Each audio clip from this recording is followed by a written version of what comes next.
আচ্ছা বলুন তো ছোটবেলায় কতগুলো ইনজেকশন আপনারা নিয়েছেন? পোলিও, হামের টিকা, বিসিজি ভ্যাকসিন, এই যে এই জিনিসগুলো আপনারা নিয়েছেন, কখনো কি চিন্তা করেছেন যে এই জিনিসগুলো আসলে কিভাবে কাজ করে? কিভাবে এই একটা ইনজেকশন, এই দুইটা তিনটা ইনজেকশন আপনাকে প্রায় সারা জীবনের জন্য একটা প্রোটেকশন দিচ্ছে রোগ থেকে, এত মারাত্মক বা এত ভয়ঙ্কর রোগগুলো থেকে বাঁচিয়ে রাখতেছে। এই জিনিসটা নিয়ে আজকে আমরা আলোচনা করব। আজকে আমরা আলোচনা করব ভ্যাকসিন সম্পর্কে বিস্তারিত। ভ্যাকসিন কি, কত ধরনের হয় এবং শরীরে সেটা কিভাবে কাজ করে এবং এটা কতটা জরুরি আমাদের জন্য, কোন ভ্যাকসিনটা কতটা কার্যকর হয়। এ টু জেড আমরা সবকিছু এই ভ্যাকসিন সম্পর্কে জানার চেষ্টা করব। আর দেরি না করে চলুন শুরু করি। প্রথমেই বলি ভ্যাকসিন জিনিসটা আসলে কি। দেখেন, সহজ করে বলি, ভ্যাকসিনকে আমি আমাদের দেশের একটা পুলিশ অথবা একজন সেনাবাহিনী এই ধরনের একটা গ্রুপ অফ পিপুল হিসেবে চিন্তা করতে পারি, যেটা আমাদের শরীর যদি একটা দেশ হয় তাহলে সেই দেশের সেনাবাহিনী বা পুলিশের সাথে আপনি একটা ভ্যাকসিনকে তুলনা করতে পারেন। তাহলে কাজটা কি দাঁড়ালো? তার প্রধান কাজ হচ্ছে শত্রুর এগেনস্টে ফাইট করা। প্রবলেমটা হচ্ছে কি, প্রবলেমটা হচ্ছে প্রথমেই সে শত্রু আইডেন্টিফিকেশন করতে কিন্তু পারে না। তার একটু সময় লাগে একটা শত্রু আইডেন্টিফিকেশন করতে। দেখবেন, আপনারা যদি কখনো থানায় যান, দেখবেন থানায় ওয়ান্টেডের একটা বোর্ড থাকে যেখানে অনেক মানুষের ছবি দেওয়া থাকে। যার ছবিটা দেওয়া আছে সেই মানুষটা যদি থানায় ঢোকে তাকে কিন্তু ধরে ফেলা সহজ, কিন্তু যার ছবিটা দেওয়া নেই বা যার ব্যাপারে কোনো ইনফরমেশন নেই তাকে ধরা কিন্তু একটু কঠিন। তার জন্য একটু সময় ব্যয় করতে হয়। তো ইনিশিয়ালি যদি কোনো জীবাণু যার সম্পর্কে আমার বডির জানা নেই তাকে আইডেন্টিফাই করতে একটু সময় লাগে, এবং ওই যে সময় লাগে এই সময়ের মধ্যে আমাদের বডি অসুস্থ হয়ে যায়। এই জন্যই দেখবেন যে এই সফিস্টিকেটেড যারা জবে আছে তাদের কিন্তু চাকরিতে যোগদানের আগে যেমন ট্রেনিং এর প্রয়োজন হয়, আমাদের বডির যে ইমিউন সেলগুলো আছে সেই ইমিউন সেলগুলোরও কিছু ট্রেনিং এর প্রয়োজন হয়, এবং সেই ট্রেনিং পিরিয়ডটাই কমপ্লিট করা হচ্ছে ভ্যাকসিনের মাধ্যমে।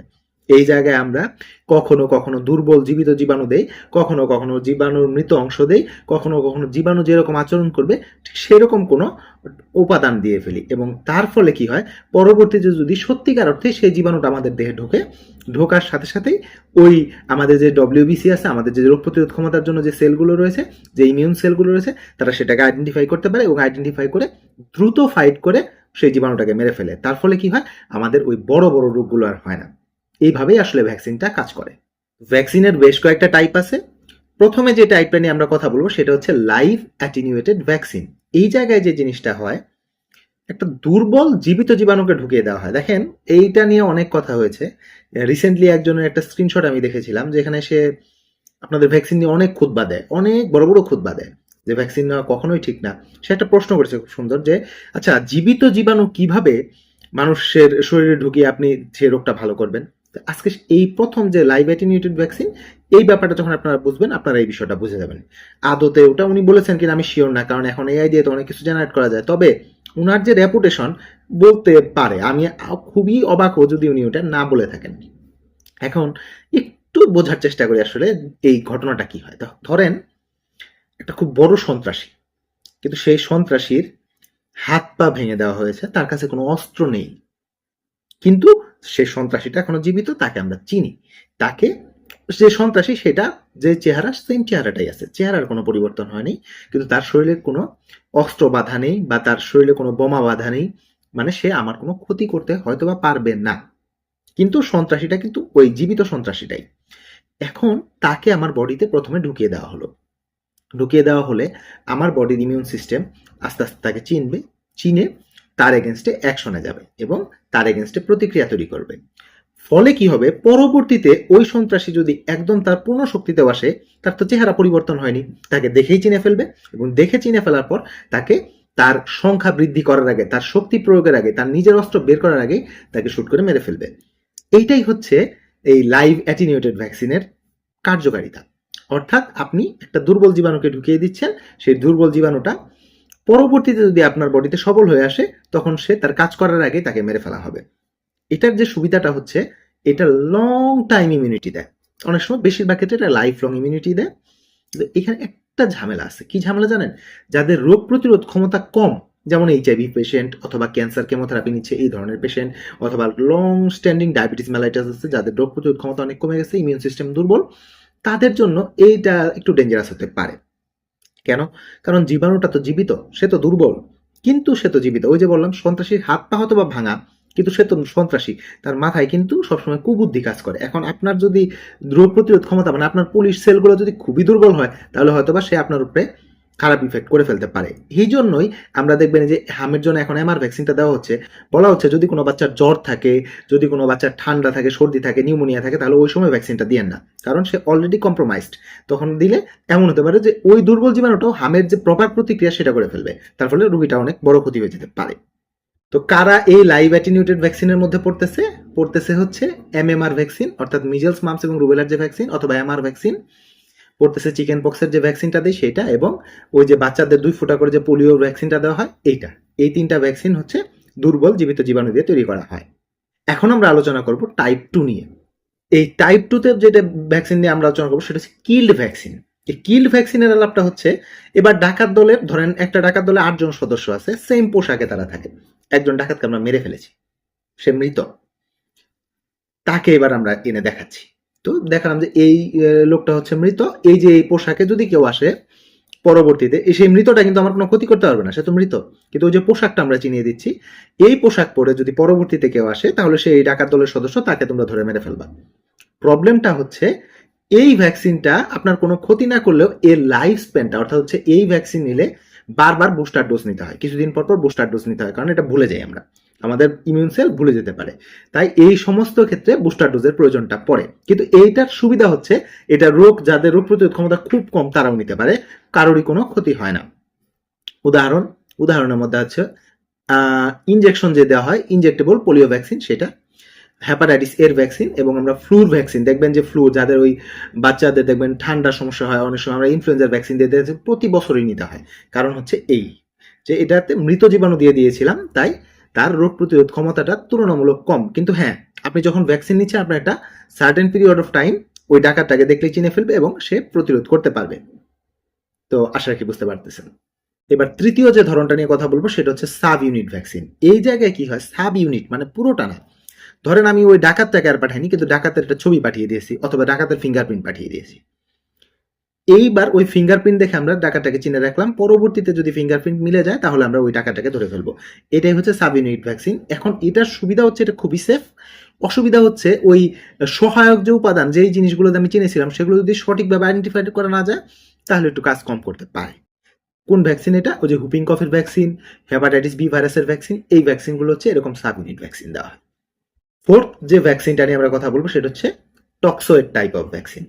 কিছু কিছু জীবাণু আছে যে জীবাণুগুলো নিজে আপনার কোনো ক্ষতি করে না খুব একটা, সে আপনার বডিতে যাওয়ার পরে কিছু বিষ তৈরি করে, কিছু টক্সিন তৈরি করে, সে টক্সিন আপনার বডির ক্ষতি করে। ডিপথেরিয়া এই টক্সিন তৈরি করে, ধনুষ্টঙ্কার জীবাণু যেটা টিটেনাস, সে এই টক্সিন তৈরি করে। এখন কি করা হয়, তাদের ওই বিষের উপাদানটাকে নিয়ে নিষ্ক্রিয় করে আমাদের বডিতে দিয়ে দেওয়া হয়। বিষের উপাদানটাকে যখন আমি নিষ্ক্রিয় করে দিয়ে দিচ্ছি, ওই নিষ্ক্রিয় উপাদানটা আমার কোনো ক্ষতি করতেছে না, কিন্তু আমি নিষ্ক্রিয় উপাদানটা চিনে রাখতেছি। পরবর্তীতে আমার শরীরে যদি ওই টক্সিনটা আসে এবং সে ক্ষতি করতে চায়, তাহলে এই যে আমি চিনে রাখলাম আগে, তাই আমি ফাইট করে আমার শরীরটাকে বাঁচিয়ে দিতে পারবো। তো এই ধরনের ভ্যাকসিনকে বলা হয় টক্সোয়েড ভ্যাকসিন। এই ভ্যাকসিন টিটেনাসের ক্ষেত্রে দেওয়া হয়, টিটি নামে আপনারা চিনবেন, অনেকেই চিনেন। অনেক ক্ষেত্রে অ্যাক্সিডেন্ট করলে আমরা দিয়ে দিই টিটি ভ্যাকসিন। টিটি ভ্যাক্স যেটাকে বলি, টিটানাস টক্সয়েড। একইভাবে ডিপথেরিয়া টক্সিন টক্সয়েড পাওয়া যায়, ডিপথেরিয়াও এই সেম টক্সিন তৈরি করে। তাই দুটোই কিন্তু যথেষ্ট সিরিয়াস জীবাণু এবং তাদের বিষটা মূলত ক্ষতিকর, সেই বিষের এগেনস্টেই আমরা ফাইট করি। এইবার পঞ্চম যে টাইপ অফ ভ্যাকসিন নিয়ে আমরা আলোচনা করব সেটা হচ্ছে এমআরএনএ ভ্যাকসিন। এই এমআরএনএ ভ্যাকসিন আপনারা খুবই পরিচিত এখন, কারণ আপনারা সবাই কোভিডের সময় ফাইজারের ভ্যাকসিন দিয়েছেন, মডার্নার ভ্যাকসিন দিয়েছেন, তাদের ভ্যাকসিনটা ছিল এই টাইপের। এই ক্ষেত্রে যে ঘটনাটা ঘটে সেটা হচ্ছে যে আপনার শরীরকে একটা ইনস্ট্রাকশন বা অর্ডার দেওয়া হয় যে তুমি নিজেই একটা জীবাণুর ধরন দিয়ে দেওয়া হয় যে এই জীবাণুর একটা প্রোটিন তৈরি করো, বা জীবাণুর স্পেসিফিক টাইপের প্রোটিনটা তুমি তৈরি করো, এবং সেই কোষ সেই অর্ডারটা মেনে আমার শরীর নিজেই সেই জীবাণুর একটা প্রোটিন তৈরি করে, এবং তার এগেনস্টে এবার ইমিউন সিস্টেম রেডি হয়, এবং ইমিউন সিস্টেম রেডি হয়ে সে অ্যান্টিবডিটা তৈরি করে রাখে। এই এমআরএনএ যে ইনস্ট্রাকশনটা পেলো এবং পেয়ে এইভাবে সে তৈরি করলো, তার ফলে আমাদের ডিএনএতে তেমন কোনো পরিবর্তন হয় না, তাই এটা সেফ এবং এটা যথেষ্ট কার্যকর একটা ভ্যাকসিন। দেখবেন আপনারা ফাইজার এবং মডার্নার ভ্যাকসিন যারা নিয়েছেন তারা যথেষ্ট ভালোই আছেন এখন। এইবার যে টাইপটা নিয়ে আমরা কথা বলবো সেটা হচ্ছে লাস্ট টাইপ বা ষষ্ঠ টাইপ, সেটা হচ্ছে ভাইরাল ভেক্টর ভ্যাকসিন। এই ভাইরাল ভেক্টর যে ভ্যাকসিনটা আছে, এই ভ্যাকসিনটা যে ঘটনাটা ঘটে, একটা ডাকপিয়ন চিন্তা করেন, সোজাভাবে বলি, ডাকপিয়নের কাছে আমরা চিঠি পাঠাই না, তো একইভাবে একটা নিরীহ ভ্যাকসিন ভাইরাস নেওয়া হয়, সেই ভাইরাসের ভিতরে কিছু জেনেটিক কোড ঢুকিয়ে দেওয়া হয় এবং সেই জেনেটিক কোডটা সে আমাদের বডিতে ডেলিভার করে এবং ডেলিভার করলে তার এগেনস্টে আমাদের ইমিউন সিস্টেম কাজ করা শুরু করে এবং সে চিনে রাখে জীবাণুটাকে। এইটাও কোভিড-19 ইউজ করা হয়েছিল। অনেকে ওই যে অ্যাস্ট্রাজেনেকার যে ভ্যাকসিনটা আপনারা পেয়েছেন এবং জনসন অ্যান্ড জনসন যে ভ্যাকসিনটা তৈরি করেছিল সেই ভ্যাকসিনটা ছিল এই টাইপের ভ্যাকসিন। তো এই যে 6 ধরনের ভ্যাকসিন আমরা বললাম, এটা একটু তুলনামূলক আলোচনা করে দেই। আমি একদম স্ক্রিনে ছবি দিয়ে বুঝিয়ে দিচ্ছি, আপনাদের কারো কোনো প্রশ্ন থাকার কথা না। তারপর একটু বলে দেই, লাইভ অ্যাটিনিউটেড ভ্যাকসিন সবচেয়ে শক্তিশালী ভ্যাকসিন। সামান্য ঝুঁকি আছে যাদের রোগ প্রতিরোধ ক্ষমতা কম তাদের জন্য, এবং এইটার বুস্টার বেশিরভাগ ক্ষেত্রে লাগেই না বলা যায়, কারণ এটা আপনি জীবিত জীবাণু দিয়ে দেন, তার ফলে বুস্টার লাগে না, লাগলেও খুব কম। সেকেন্ড যে ভ্যাকসিনটা ছিল কিল ভ্যাকসিন, এইটার রোগ প্রতিরোধ ক্ষমতাটা মাঝারি ধরনের, এটা সম্পূর্ণ নিরাপদ, কোনো ঝুঁকিপূর্ণ কিছুই নাই এতে, কিন্তু এটাতে বুস্টারটা বারবার লাগে। সাব ইউনিট ভ্যাকসিন, এটারও রোগ প্রতিরোধ ক্ষমতা মাঝারি। ওই যে বলেছিলাম যে আপনার সাব ইউনিটের স্পেসিফিক যে ধরেন ফিঙ্গারপ্রিন্টটা, এবং ফিঙ্গারপ্রিন্ট যদি না চিনতে পারি ঠিক মতো তাহলে তো সমস্যা হতে পারে, তাই এটা নিরাপত্তাটা হচ্ছে মাঝারি, খুবই নিরাপদ, বুস্টার ডোজ লাগে। টক্সয়েড, সেটাও নির্দিষ্ট টক্সিন যেহেতু দিয়ে দিচ্ছি, নির্দিষ্ট টক্সিনের এগেনস্টে খুব ভালো কাজ করে, নিরাপদ, এটারও বুস্টার লাগে। এমআরএনএ ভ্যাকসিন যথেষ্ট শক্তিশালী ভ্যাকসিন, কারণ এখানে আমি প্রোটিনটা নিজে তৈরি করাচ্ছি, কিন্তু এইটা নিরাপদ হলেও এই ক্ষেত্রে বুস্টার লাগতে পারে, দিয়ে দেওয়া ভালো। ভাইরাল ভেক্টর ভ্যাকসিন, সেই ক্ষেত্রে এটাও যথেষ্ট শক্তিশালী ভ্যাকসিন, এটাও নিরাপদ ভ্যাকসিন, কিন্তু এটাতেও বুস্টারটা নিয়ে নেওয়া ভালো। তো এই 6 ধরনের ভ্যাকসিনই আসলে মূলত আমাদের ইউজ করা হয়। তাহলে বুঝলেন তো, ভ্যাকসিন কিন্তু কোনো জাদু না, এটা আপনার শরীরকে জাস্ট ট্রেনিং দিয়ে রাখা, জাস্ট প্রশিক্ষণ দিয়ে রাখা, যেমন ভাবে আর্মি পুলিশদের জয়নিং এর আগে ট্রেনিং হয়।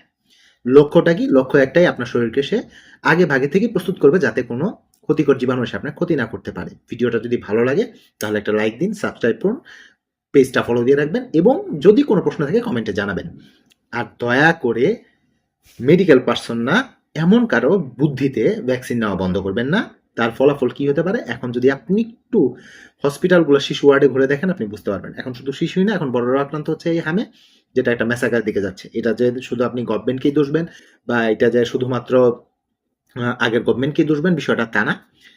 আমাদেরও অনেক দেখতাম যে অনেক মহান ব্যক্তিরা বক্তব্য দিত, ভ্যাকসিন নিয়েন না, ভ্যাকসিন আসলে আপনাকে বন্দি করে ফেলার জন্য, ভ্যাকসিন আসলে আপনার পুরুষত্বকে নষ্ট করার জন্য, আপনার বাচ্চা কাচ্চা যাতে পরবর্তীতে বিকলাঙ্গ হয়, হ্যান তেন নানাটা নানাবিধ কারণে দেওয়া হচ্ছে। Those are all bullshit Tux, just বোকা বানানো, এবং আপনাদের অনেকেই সেই বিষয়ে বোকা হয়ে অনেকে সুযোগ থাকার পরেও ভ্যাকসিন নেননি। ইপিআই এর কোনো ভ্যাকসিন কেউ মিস করবেন না, করলে ফলাফল খুব মারাত্মক হতে পারে। সবাই ভালো থাকুন।